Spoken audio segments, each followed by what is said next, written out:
Hi, welcome to the webinar. I'm Mark Graben from KaiNexus, and I'm very happy to be joined today by Nick Shonsky to present a webinar titled Capturing and Managing Improvement Opportunities.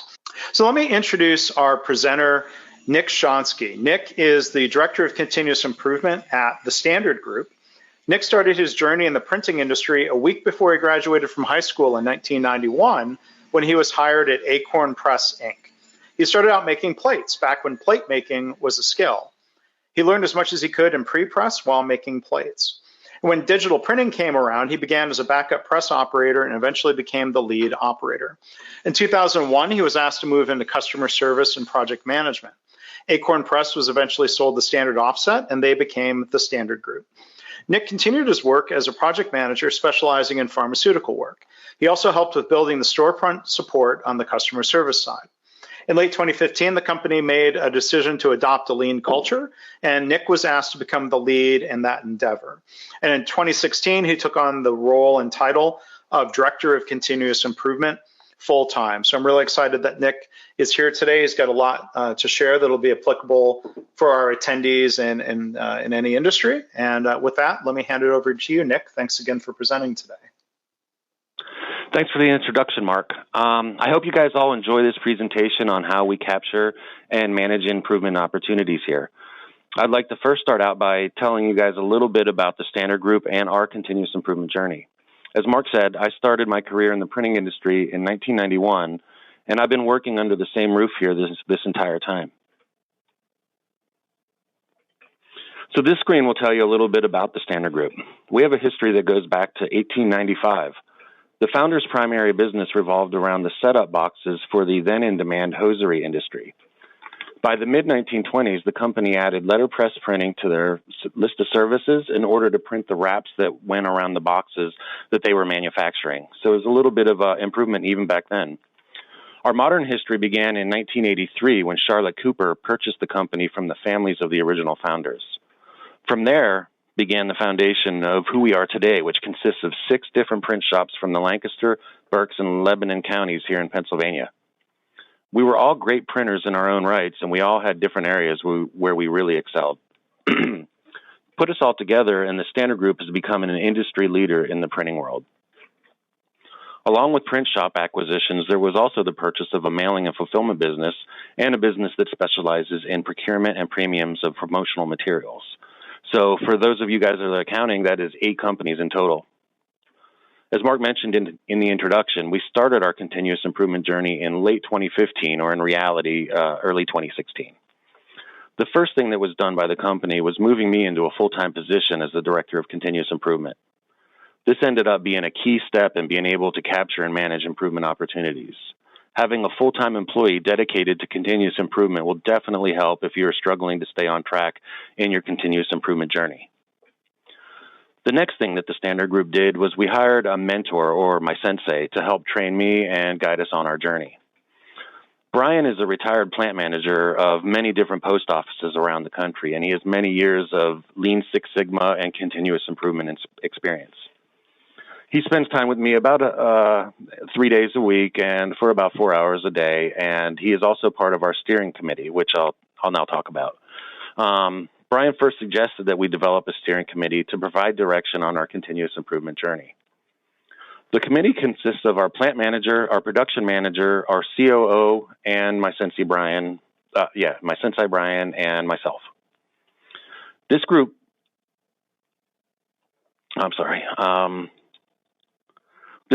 meets weekly to discuss current projects and improvements, as well as any new ideas that have been brought up throughout the week through the team.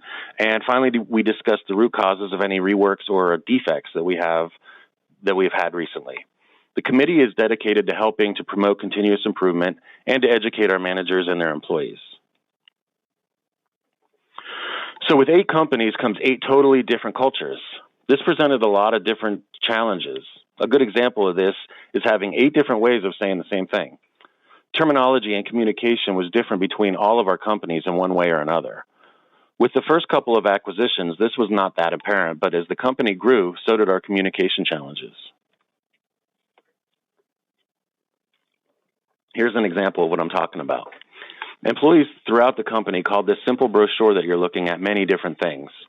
Some of them called it a trifold because there are 3 separate panels. Some of them call it a roll fold because the panels roll into each other. Some of them call it a barrel fold, which is actually a more common term in the printing world, but less intuitive to anybody outside of our industry. Some people called it a C fold because it looks like a C pattern from above. All 4 of these terms are correct in one way or another for this type of brochure. But the challenge is that we have employees throughout the plant who may be familiar with one of these terms and maybe not familiar with the other terms. And we also have production planners from all these different print shops putting together our production tickets, and they're calling these brochures all of the different types of folds that were just mentioned. So you can see where this can become a problem in production. So how do we get 6 different print shops, a mail house, and a premiums company all on the same wavelength and form a single culture that focuses on continuous improvement? We realized that we needed to work on aligning our culture throughout the company. One of the first things that we did when we began our lean journey was to attend a continuous improvement conference. And not just any continuous improvement conference, but one that was tailored specifically for printers like us that has been meeting annually for 30 years. Attending a conference like this has definitely helped us on our continuous improvement journey. If you have the opportunity to attend some sort of conference dedicated to continuous improvement, this is something I would highly recommend. Anyways, while at our first conference in 2016, we got a book titled Lean Printing, The Pathway to Success. And in that book, we found this diagram called the House of Lean. Since then, we have found a lot of similar iterations of this house online, and I'm sure that some of you guys are familiar with the diagram that you see here. So our team made a minor adjustment to this house that we found in the book, and we quickly adopted our modified diagram as our roadmap as we navigate down our continuous improvement journey. I'm not going to get into all the different pillars of this diagram, but I am going to go over the foundation briefly as it shows how we began our journey. 5S. We started our continuous improvement journey by performing 5S projects in our binder department, and we expanded out from there to other departments and then to other facilities. We started with 5S to begin teaching our production team the basic concepts of continuous improvement and how it can benefit them. This was our first step into beginning to change how our employees were thinking while at work. This was the first step in changing our culture.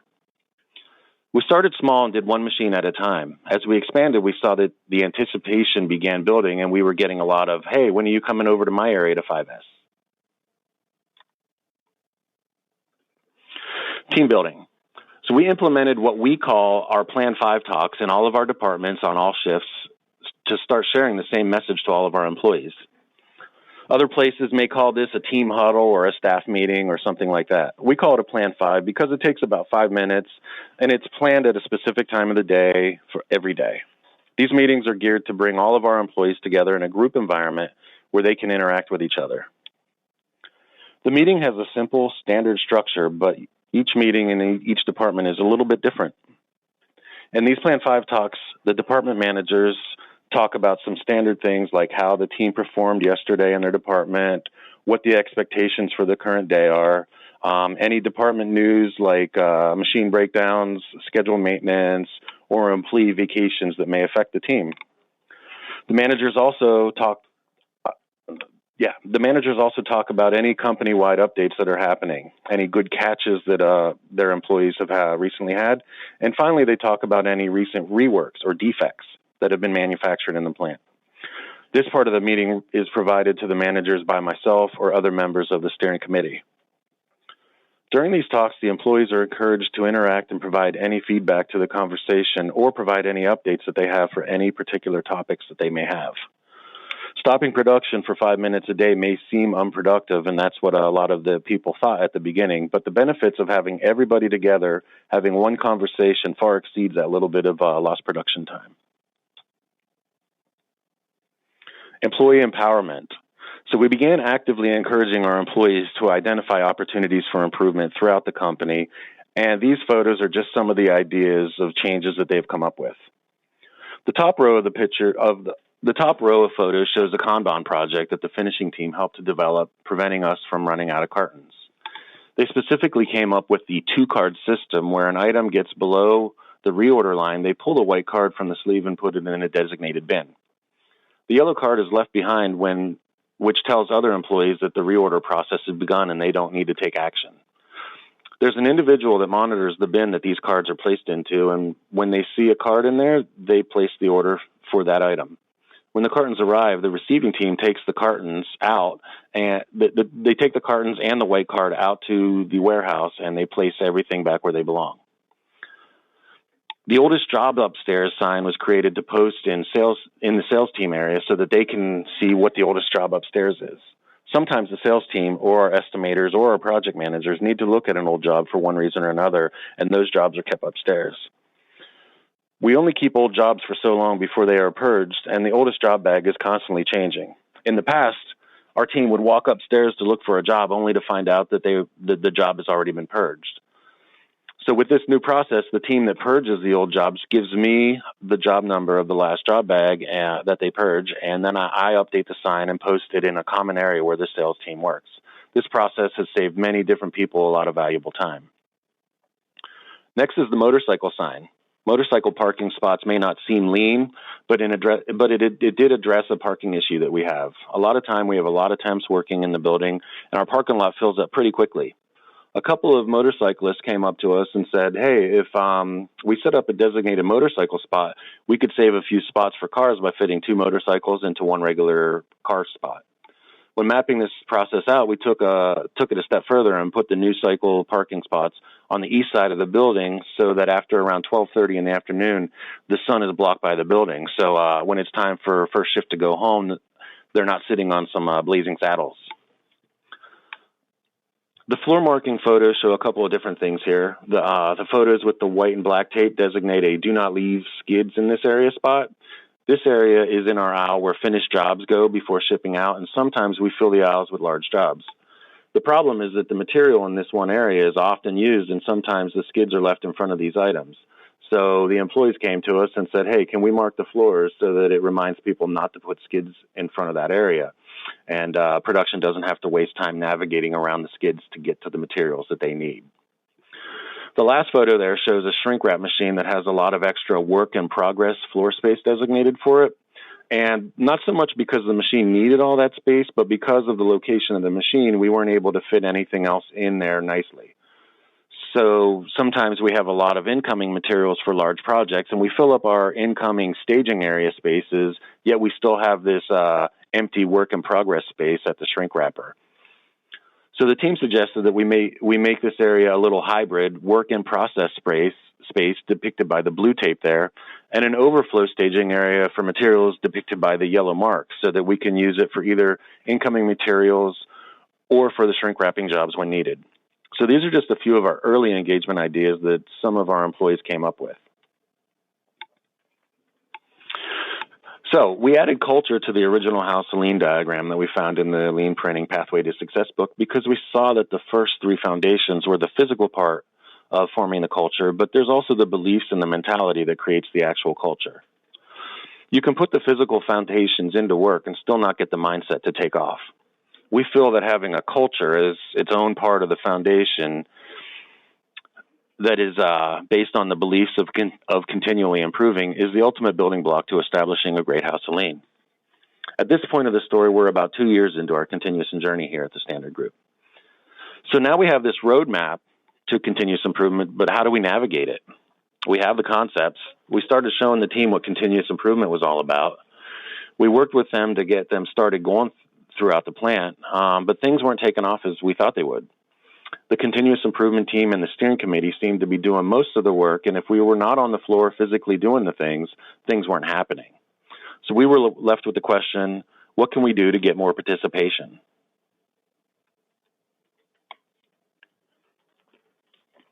The pyramid of success, our compass to our continuous improvement journey. So we were doing all these great things and working on building the foundation to the House of Lean, but we were not seeing the culture changing in a way that we wanted to see it change. The group would accept changes that the continuous improvement team would make, but they were not participating as we had anticipated.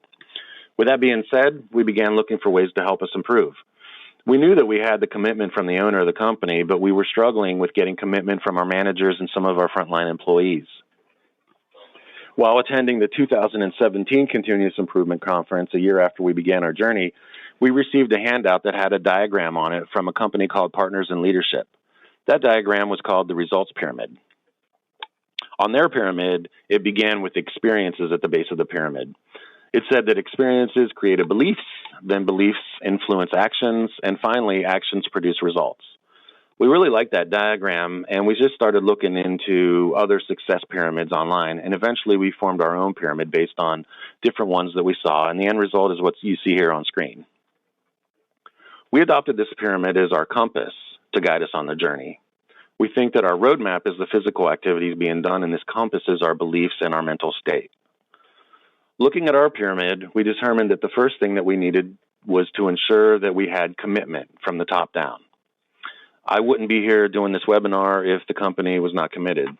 Our owner is committed, the COO is committed, and we are currently working on getting our management to become more committed. We then identified that we needed to take ownership of what we are responsible for, what we do on our own, and what we are asked to do by others. Next in the pyramid comes accountability. We challenged our team to commit to what they say and do what they say. That is our definition of accountability. If I am going to do something, I am now accountable for that commitment. So if we put commitment, ownership, and accountability together, we determined that we would begin to see trust in ourselves and trust in our coworkers. We then thought that this trust would lead to results. And you know what? It has. We now have many examples of successful projects to look back at and things that reflect this pyramid to a T. So this became our compass on our continuous improvement journey, and this is how we now approach all of our improvement opportunities and changes that we tackle. We feel that this pyramid is so important that we have had our pyramid of success posted throughout the plant as a reminder to all of our employees, as well as any customers and vendors that visit the plant, that we're working together to yield successful results. So how do we capture and manage improvement opportunities when we began our continuous improvement journey? In the beginning, we did things like keeping notes in Word and sending updates via Outlook during our weekly steering committee meetings. Our team projects were managed in a similar manner. We kept notes in Word, tracked data in Excel. We used Outlook for managing meetings and communications. We had conversations in passing to discuss improvements. And bottom line, we realized that these were not the best practices. We were also having trouble staying committed and focused on our journey in addition to our regular day-to-day jobs. Continuous improvement was my full-time role, but the rest of the team had other priorities, and they didn't see continuous improvement as an important part of their day-to-day activities. For instance, managers would get instructions from myself or the steering committee, and they wouldn't get them done in a timely manner if they followed through at all. Employees would make suggestions or provide ideas to the managers, and those ideas never made it to the continuous improvement team or the steering committee. Bottom line is we did not stay on track, and accountability was one of our biggest roadblocks.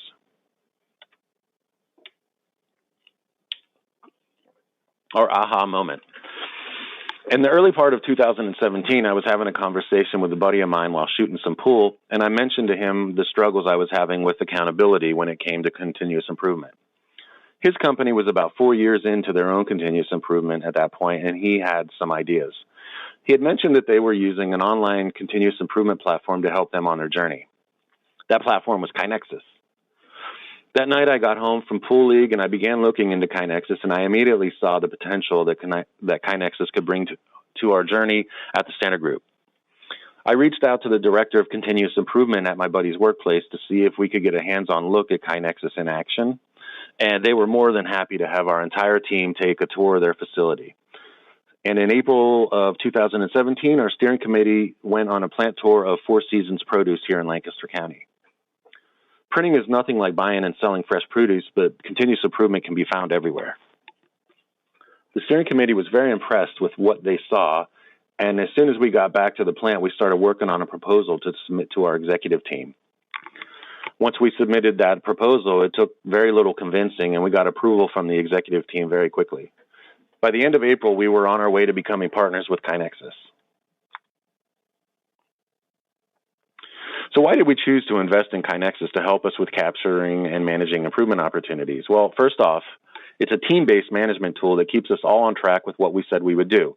Remember that accountability we were lacking? Next, it's a tool that empowers our employees. Their voice is heard instantly. They have access anywhere that they can get online, and there's a phone app for quick and easy entries. Another reason is KaiNexus is very customizable, and they can create solutions to do what we want the system to do. And most importantly, KaiNexus helps us to stick with our pyramid of success.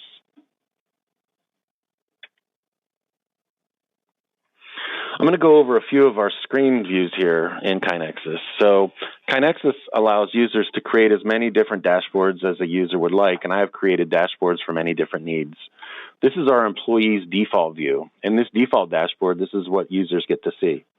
An individual user's tasks are on the left side of the screen. So each person that logs in will see something different over on the left side based on what projects or opportunities for improvements they're specifically involved with. The global OIs and projects are then seen on the right-hand side of the screen. Everybody that logs in will see these items so that they can view and provide input to anything, even if they're not part of that project.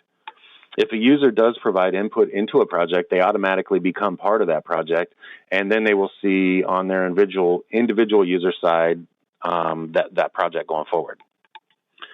The progress of things in KaiNexus are easily identified by the color designation of each item. So this color scheme holds consistent no matter what type of project is being worked on. Items in blue are new, and they need to be planned.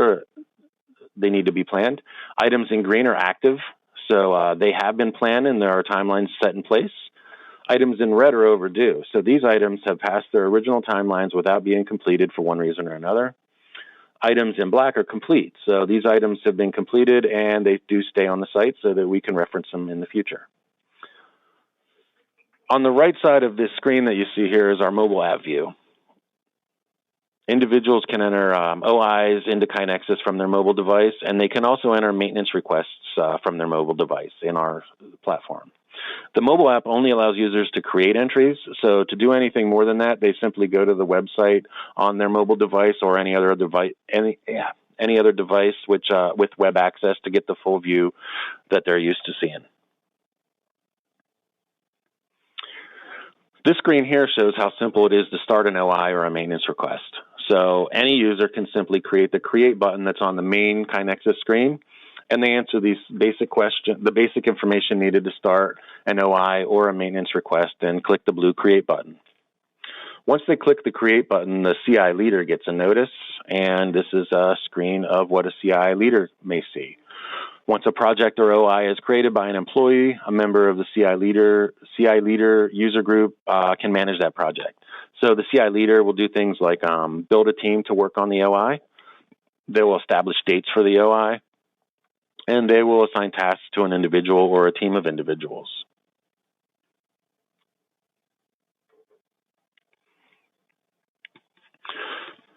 So how has KaiNexus helped with our continuous improvement journey? As Director of Continuous Improvement, KaiNexus has helped me out a lot. Here's an example of how we now conduct our steering committee meetings. They're now documented in KaiNexus, and they're accessible anywhere that there's internet access. So no longer taking notes in Word and sending them out via emails. I can add files and images or even web links to these meetings. Overall, it provides a great framework for the steering committee and allows us to stay on task and get things done. In this particular screenshot that you see is an actual meeting from March that we had, and one of the steering committee members that was out at another building, so he called in from the meeting, or he called in to he called into the meeting from another location. So rather than doing a go-to meeting or a screen share or something like that, he just pulled up the same meeting in KaiNexus and followed along. He was able to see the topics as well as the images that I had posted in the meeting, and he actually had an image that he wanted to share with us, so all he did was add the file to the meeting, and we were able to quickly view the image that he had wanted to show us. So this is our portal for improvement opportunities, or OIs, for all of our employees. OIs are visible to the entire company from work or at home or anywhere in between. All employees can submit suggestions to any OI or maintenance request from anywhere that they have web access. All of the activities are tracked in a timeline as well, so we can see what has changed and when. There are even hyperlinks to some of those that take you to the changes in some instances, like added images and things like that. So here's the big thing. How many of you guys have defects in your company? We do here, and we call them reworks. Next question is, how many of you track your defects? Back when we began our continuous improvement journey, we conducted a survey that asked our entire staff what they saw as the biggest obstacle in their job. We ended up with 21 different obstacles, and then we narrowed those down to 3 primary improvement ideas, and they are all part of our production work tickets. The first thing was the content of our tickets, what the ticket said. Remember those were short examples? The information on the tickets, what kind of information we're putting on those tickets, and then finally what the customer provides us, or more accurately, what the customer did not provide that we put on our tickets. Sometimes incomplete information gets passed back to the production team. This led us down a few different directions, and the biggest thing that we started to do is we began tracking our reworks or defects, and as well as our good catches. We began performing a root cause analysis for every job that we had to rework. Using KaiNexus for this took the emotion out of things, and we began to focus on just the facts. Our biggest goal for doing this was to put the focus on reworks or defects and started to challenge the team to become more aware of what they are doing in order to prevent defects from happening in the future. The biggest byproduct of doing this was that we began to identify areas where we had a flawed process in place to handle what we were doing, or we did not have a process in place at all. That is one of the biggest things that I want to stress about capturing and managing improvement ideas. By starting to perform a root cause analysis on all of our reworks, we have begun to fix a lot of holes in our system, and we have made many improvements that may have been otherwise overlooked, and KaiNexus has played a key role in that process. Not only are we identifying our reworks, our defects, we can track the root causes to better understand how to address those problems. Root causes would be things like human error, no process in place, broken process, things like that. And we also began getting data like departments where defects are coming from, individuals that cause defects, and things like that. So we can start to really drill down and start to fix things that we need to work on. So the KaiNexus dashboard is extremely customizable and can be formatted in all types of projects. So we took our old maintenance request form that we had and we converted it into an item in KaiNexus. In the past, our process was our employees would have a printout that they were supposed to fill out, but often they did not fill it out. They just told their manager that they needed something fixed or they needed something built for them. That printout had things on it like, is this a new request? Is it an emergency? Things like that. Sometimes the manager forgot to move that employee request to the next step, especially if the request was verbal. So, the manager might be walking through the plant. One of his workers says, hey, Steve, I'm having an issue over here. Could I get a new belt for this machine? And the manager was on his way to something else and totally forgot it by the time he got back to his desk. So the way this process was to work is the plant manager would take those requests so the next step in the process was the department manager was to complete an electronic PDF form of this paper request that the production employee requested. So by completing that PDF, it would be sent to the plant manager. The plant manager would take those requests and assign them to the maintenance team. And this process was cumbersome, and often things would take weeks to get done, if at all. So you may recognize that this process could compromise our trust and our results from our pyramid due to the lack of ownership and accountability. So we sent our PDF to KaiNexus, and we explained our idea of how we would like our maintenance requests to work on KaiNexus, and they created a tool that works fantastic. Now any employee from any of our buildings can enter a maintenance request. That request goes into a queue of new items, and the plant manager gets a notice along with the continuous improvement leader group and the department manager where the request was generated.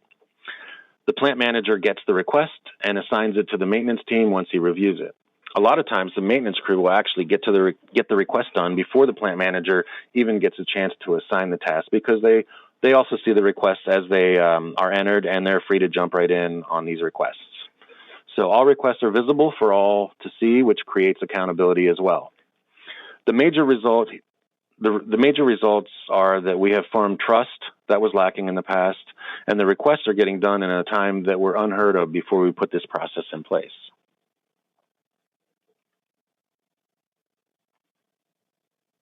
So, the portal has helped us all to become more accountable. Remember that our definition of accountability is we say what we do and we do what we say.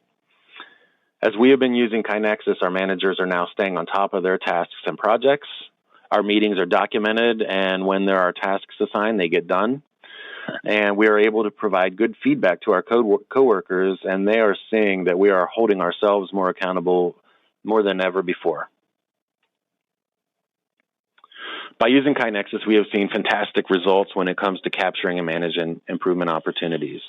Examples of these are our frontline employees being able to submit OIs and offer input to current projects at their own pace and on their own time. Our managers are performing tasks in a timely manner where in the past they were not. We are tracking our reworks and performing after-action reviews, which sometimes result in new opportunities for improvement that may have otherwise been overlooked. And we are switching out some of our older manual processes like our maintenance requests and getting more employee participation that was lost in the past.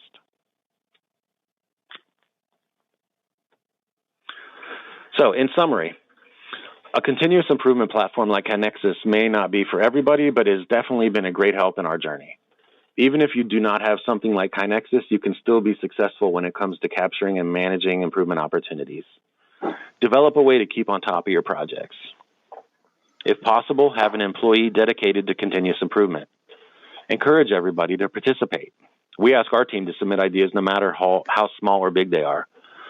Follow up with every idea that you get from your team. Building that trust with your coworkers will lead to them being more confident and will be more likely to submit some good ideas for improvement in the future. And finally, communicate. Do not leave a coworker hanging. If they come to you with an idea and it's not something that the company can do at the moment, let them know and give them the reason. If you have a task to perform, stay on track and keep your team informed. And finally, build that trust. The best way to capture opportunities for improvement is to get your team to provide you with those ideas. Building a good team that trusts in themselves and their team, and they will begin opening up and sharing with you. Well, that's it. Thank you for sitting through this webinar. I hope that you got something out of what I shared with you today. I went a little quicker than I thought. This is the first time that I've done something like this, and I hope you enjoyed. Well, Nick, thank you for doing your first webinar here today. I think you did a really good job. It allows more time for Q&A, so I would encourage people to continue submitting questions, and I'm going to do a few quick announcements before we go into that Q&A. So I want to let you know about our next webinars. If you are a KaiNexus customer, you can register for the latest KaiNexus training team office hours, or as it's more informally called, the Bana and Rippey Show with Matt Bana and Ryan Rippey. They are going to share some of the latest and greatest about KaiNexus features and how to best utilize those. Our next presentation webinar, which is open to everybody, is going to be presented by Taryn Davis. She's a strategist at a firm called TBD Strategies. The title of her webinar is Burn Your Ships, Generating Momentum for Sustained Change. That's going to be August 14th at the same time slot, 1 o'clock Eastern, and you'll be able to register for that by going to kainexus.com/webinars. If the registration link isn't available, you can sign up to be notified about future webinars via email. So next, we want to talk about other resources that are available. If this is the first time you've joined us for a webinar, we have a whole library of continuous improvement webinars that you can view on demand. They are all free, and we hope you'll check those out if you haven't already. So you can go to kainexus.com/webinars, look for the on-demand library. Hours and hours, I have to go add up dozens of hours of webinar content at this point. It might be up to 50 hours worth of webinar content at this point. Would also encourage you to check out our blog at blog.kainexus.com. We'll also invite you to check out our podcasts, which I guess you're seeing the pattern here, kinexus.com/podcasts. You can also find our podcast in all the usual places: Apple Podcasts, Google Play, Stitcher, Spotify.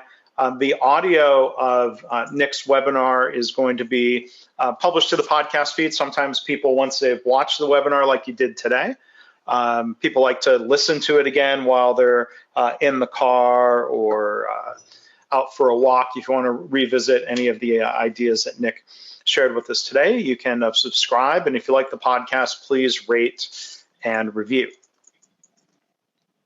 And so with that, let's jump into the Q&A. You can see Nick's contact information there. So let's see. All right, so Nick, kind of going back to some of the beginning, you talked about the start of this lean journey. What triggered the need for lean in the business? And kind of related question, how did the owner become committed to lean as you described?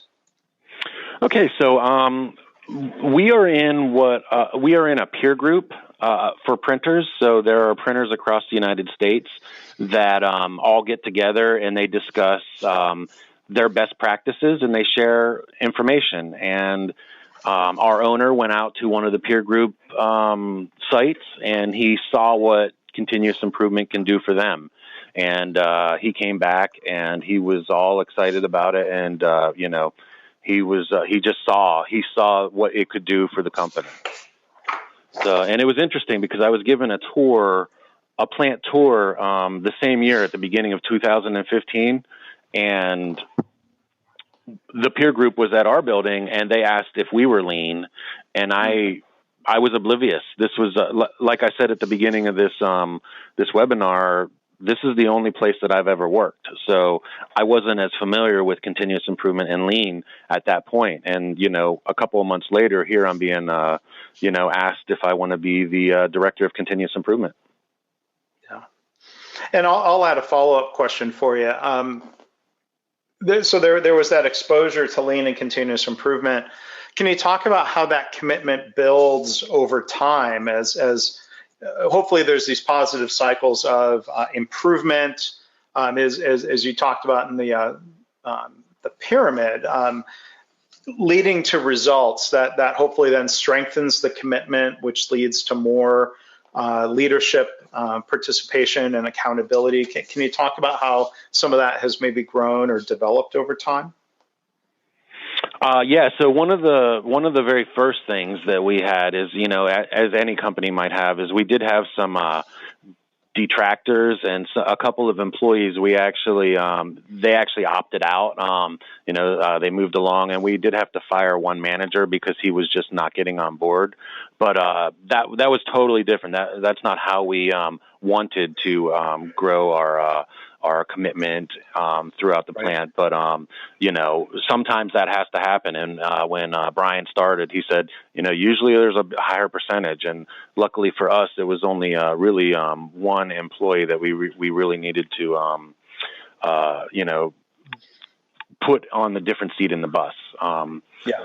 But basically, just proving ourselves and proving to others that that lean doesn't mean we're trying to get rid of your job, because that was one of the very first things that when we started this journey, everyone was worried that, oh my gosh, they're gonna come and make my area so efficient that they won't need me anymore, and that really is not the case. So it was just teaching and the communication and working with them and proving our worth. Everything that anything that somebody comes up to me with, I try to get it done. Just yesterday, our stitcher operator had a really good idea on how he could better identify what settings his stitcher pockets were set up on. So, he's like, hey, he gave me a diagram. He showed me what he was looking for. And by the end of the day yesterday, I had some nice laminated little signs with magnets embedded in them for him to be able to flip over to identify what mode each unit was set up as. Yeah. So just proving yourselves and getting that word of mouth out there. Getting people to just start spreading the word.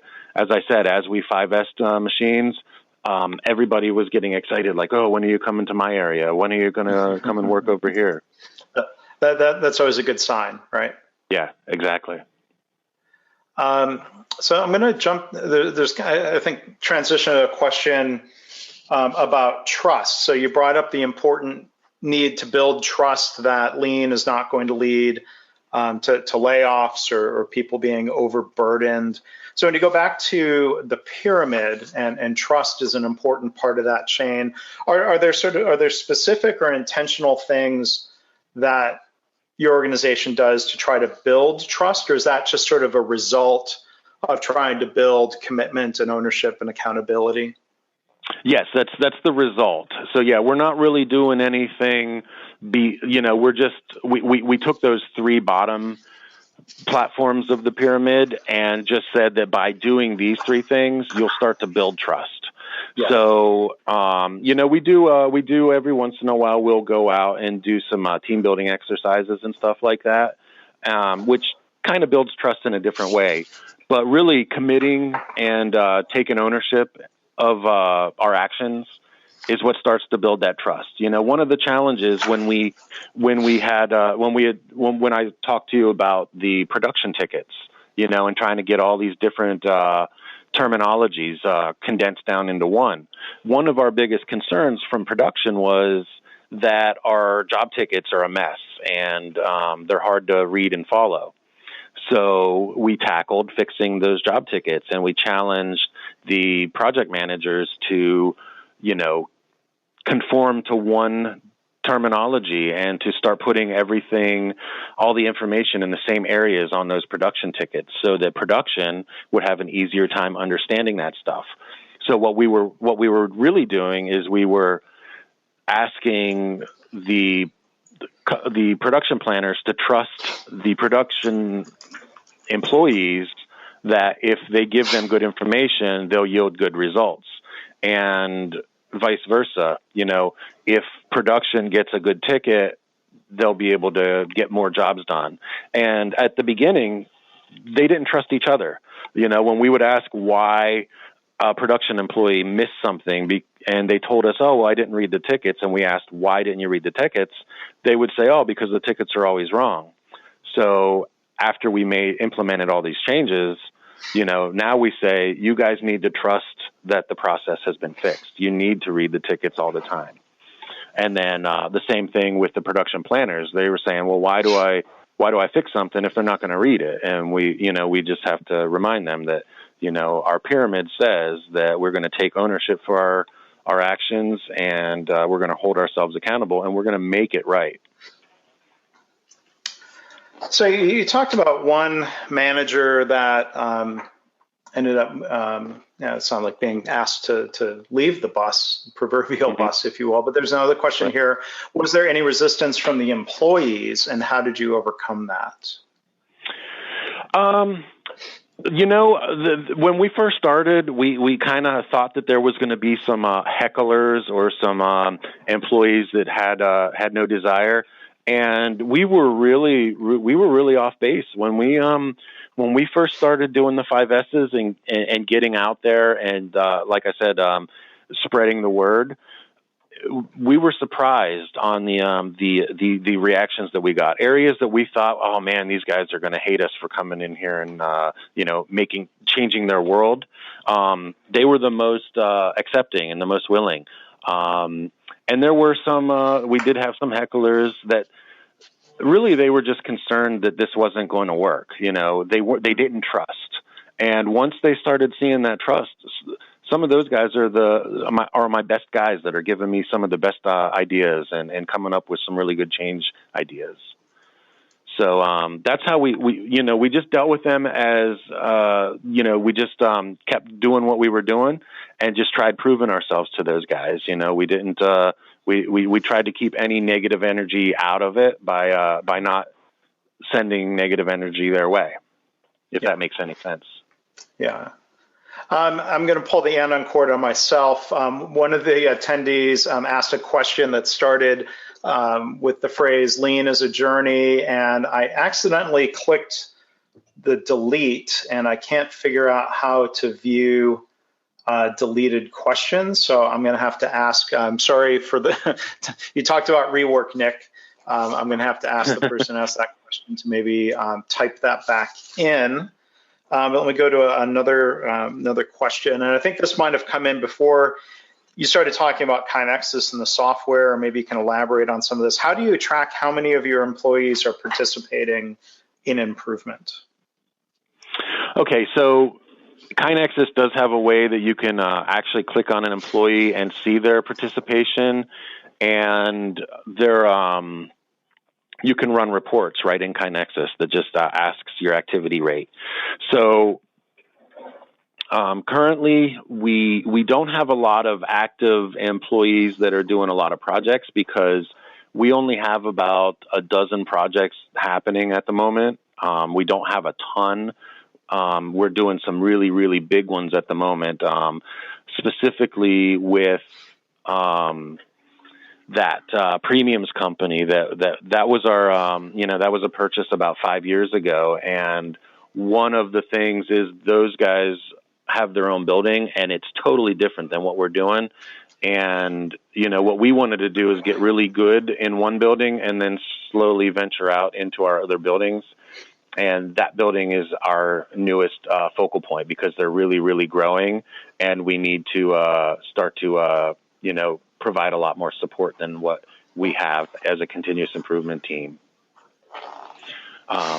So I guess back to the original question, KaiNexus has ways to track that, and it's very simple. You just run a report, you can see who's logging in, and we can challenge our teams to get a little bit more active as needed.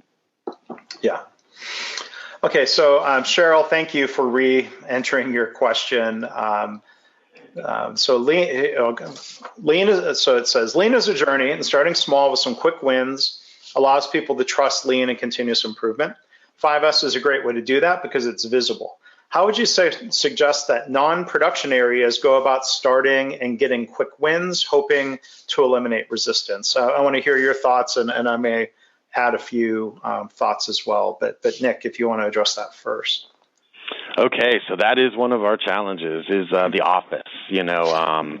The only way that we haven't really tackled the office that much. Now, we do have Plan 5 talks in the office, so we have a lot of customer service and a lot of estimators, and we will have a Plan 5 with them, and at the beginning it was like herding cats because they didn't see the value in it, but now we have our Plan 5 talks. They get to hear what's going on with the company. We get to talk about any of our reworks or defects. And we get to have that little roundtable. With the beauty of these Plan 5 talks is, if somebody had an issue and they didn't understand the problem, their peers, their coworkers, their fellow project managers have solutions for that. So rather than just not knowing how to do it, other people are stepping up and speaking out and teaching them along the way. Same thing in our pre-press department where, we get files from customers that are totally different. Every customer provides files slightly different. And sometimes there's a challenge on how we process those. And so in the pre-press department, which is similar to an office, there's not a lot of, machines and things like that. It's just mainly computers and keyboards and mice. It's the same way. The employees are really just being able to feed off of each other and have conversations about things in a nice, organized fashion. So, there are areas, some people are still a little sloppier than others, but again, I try to lead by example. My area is nice and organized, and when people come in, I kind of show them a little bit about how you can even, lean and 5S your desktop. But it's been that's how we've tackled that at this point. Just getting them to participate in the Plan 5s is really the primary thing that we do. Yeah, well, thanks. And I would add, it's funny when you talk about 5Sing your desktop, that could mean your physical desktop or it can mean your computer desktop. Sometimes there's more benefits. If people are doing a lot of electronic work, improving kind of the electronic organization of files can make a bigger difference sometimes than the physical orientation. My friend Dan Markovitz, who one of his books is called A Factory of One. He talks about things that we can do to 5S file storage and email practices. And I think that that can make a big difference. I don't. Sometimes people talk about this dogma of, well, you should always start with 5S. I'm like, well, 5S can be really helpful in a lot of settings, whether it's physical or electronic 5S. But I found a better strategy. I'll reference Paul Akers in his book 2 Second Lean. Just ask people, encourage them, fix what bugs you. What gets in the way of doing the right work the right way. The classic Kaizen question of, how can you make your work easier? That could involve 5S, or it might involve other improvements. So I agree with Cheryl's question and statement that trying to get quick wins and helping people see whether they are nurses or surgeons or production operators or leaders, when people see benefit there, that's going to build and strengthen their commitment, in my experience. Yeah, exactly. Just like that motorcycle, the motorcycle sign, that was a fix what bugs you suggestion, and simple things like that, definitely. Yeah, and I think going back to classic, and a lot of things you talked about, Nick, are sort of classic Kaizen philosophy that we try to teach and encourage within KaiNexus. That motorcycle sign doesn't have, you couldn't calculate an ROI, cost savings, return on investment. It's just something that seems like a small gesture that makes people happier, which builds commitment and encourages participation, right? Exactly. Yep. Yeah. We have another question, and this is maybe fairly tactical, talking about those meetings. Is there a template that you use in KaiNexus for taking minutes or sharing those? For the Plan 5 talks? Or I think that's what the question is referring to. Do you take minutes for those talks or share? No. So what we do is outside of KaiNexus, I have a little document that our team created, which I go in and fill things. It's basically the voice of the customer, the voice of the company, and the voice of the employee.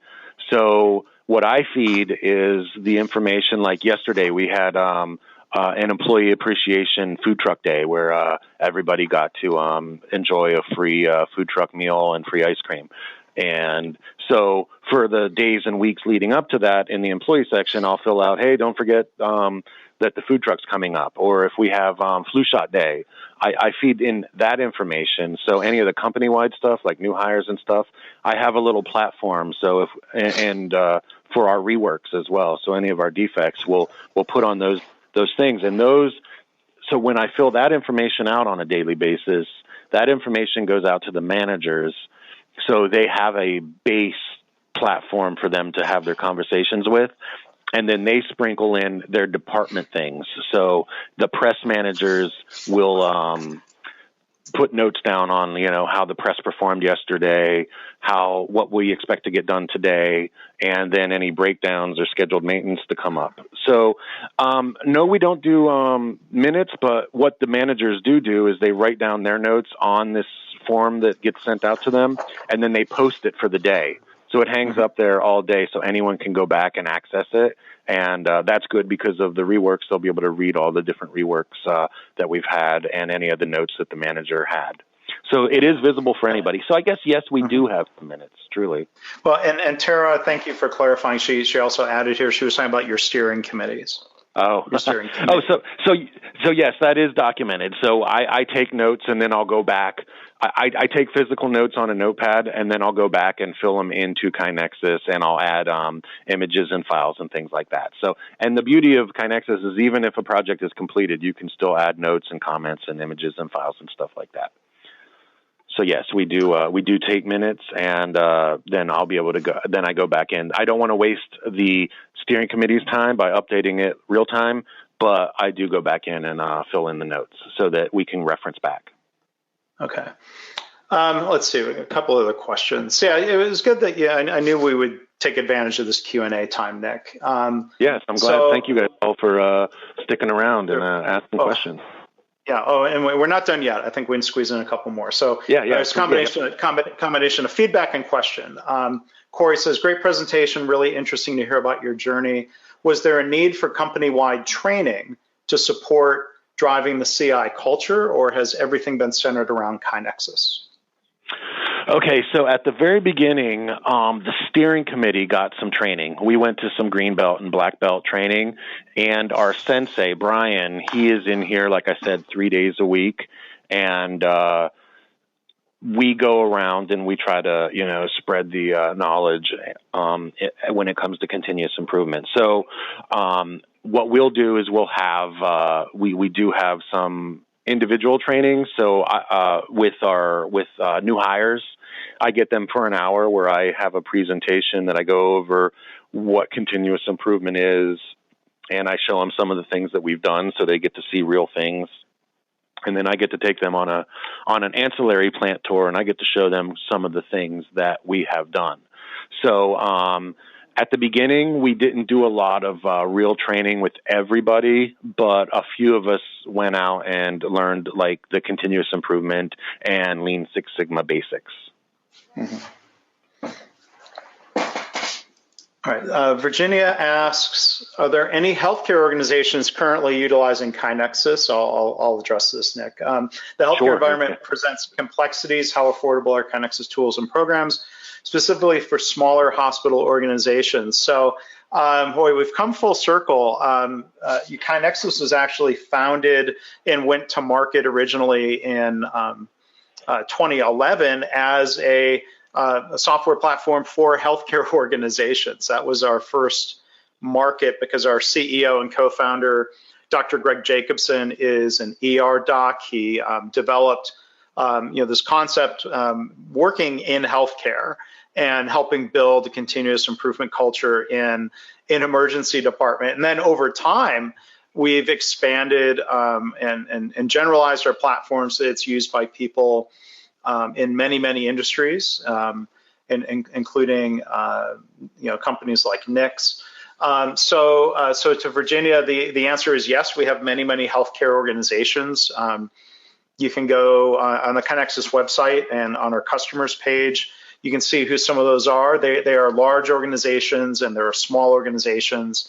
The pricing of KaiNexus is pretty scalable for different size organizations. And Virginia, feel free to email me if you'd like me to help connect you to somebody that can maybe help you talk a little bit more about that. Because maybe now, Nick, I'll leave it to you for a final thought. Whether our customers are in healthcare or manufacturing or financial services settings or any sort of industries, the leadership styles that you talked about, the continuous improvement practices are pretty universal. So with that, let me throw it back to you, Nick, and see if you have a final thought maybe to share along those lines.